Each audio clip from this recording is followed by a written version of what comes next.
আমাৰ মূল দাবী হৈছে স্থায়ী নিযুক্তি 2010 চনৰ পৰা অসম চৰকাৰৰ ওচৰত আমি এছপিঅ' জোৱানসকলে স্থায়ী নিযুক্তিৰ দাবী জনাই আহিছোঁ সেই মৰ্মে পূৰ্বৰ চৰকাৰৰ দিনতেই 2013 চনৰ 20 ছেপ্টেম্বৰ তাৰিখে অসম চৰকাৰৰ গৃহ বিভাগৰ ফালৰ পৰা এছপিঅ'সকলক থাৰ্ড এছ এ বেটেলিয়ন গঠন কৰি তাত নিযুক্তি দিয়া হ'ব বুলি আমাক লিখিত প্ৰতিশ্ৰুতি প্ৰদান কৰিছিলে কিন্তু অতি দুখৰ বিষয় 2015 চন পাৰ হৈ গৈ আজি 18 চন পালেহি কিন্তু আজিলৈকে অসম চৰকাৰে আমাক স্থায়ী নিযুক্তি প্ৰদান নকৰিলে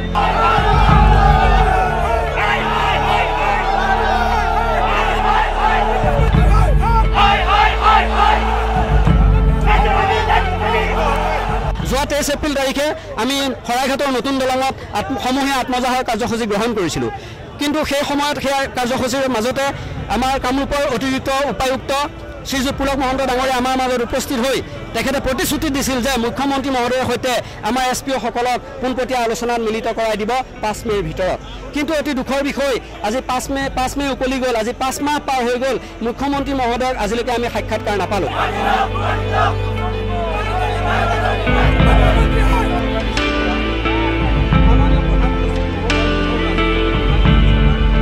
5,000 অসম আৰক্ষীক